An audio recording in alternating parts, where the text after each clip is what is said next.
Xavier Driencourt, depuis sa retraite, il est là quelque part entre Twitter et CNews.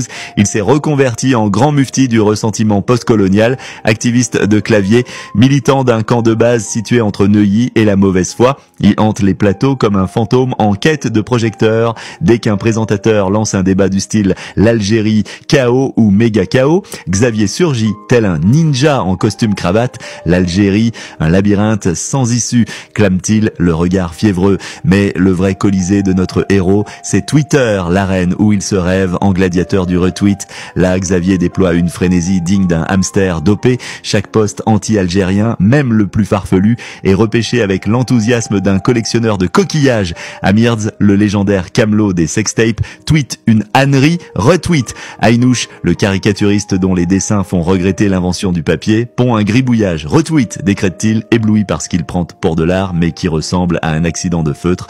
Et puis, il y a l'affaire Boualem Sansal, l'écrivain emprisonné que Xavier a transformé en étendard de sa croisade. Non pas par amour de la littérature, soyons sérieux, il préfère les tweets aux romans, mais parce que chaque polémique est une nouvelle flèche à son arc de justicier autoproclamé.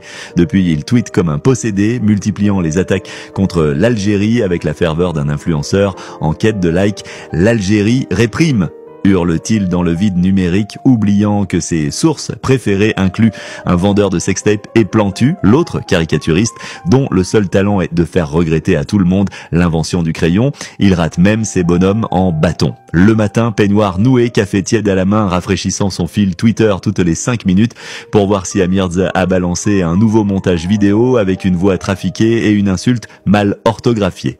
Le soir, il scrolle, solitaire et déterminé pour trouver la moindre info qui critique l'Algérie, quitte à se baser sur un compte anonyme dont l'avatar est un coq photoshopé. L'ex-ambassadeur de France, jadis incarnation du raffinement républicain, du tact, retweet aujourd'hui des énergumènes. Oui, la chute est verticale, mais il sait tirer profit de la situation. Dès qu'un plateau français a besoin de dézinguer l'Algérie entre deux pubs pour Paris Sportif, Xavier arrive, sourire pincé, regard de curé outragé. Il ajuste sa chemise, parle d'un ton grave et commence à réciter ses psaumes préférés.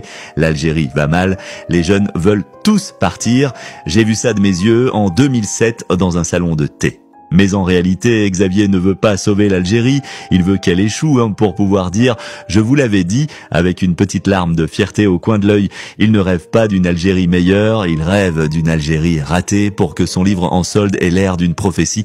Depuis que Boualem Sansal a été incarcéré, Xavier est en mode turbo, il sort les grandes phrases « C'est la fin de la liberté ». C'est un crime contre la pensée. Je suis Sansal, mais attention, il n'aime pas Boualem parce qu'il est écrivain. Il l'aime parce qu'il déteste l'Algérie. C'est une passion tordue, une bromance du chaos. Et juste avant de dormir, Xavier refait le monde avec son chat, nommé Bugeaud, probablement. Il dit à haute voix, « Je te l'avais dit, l'Algérie va tomber, elle est en train de tomber, mais elle ne tombe pas. Elle reste là, tranquillement, entre deux coupures d'eau, à ne pas lire son livre. »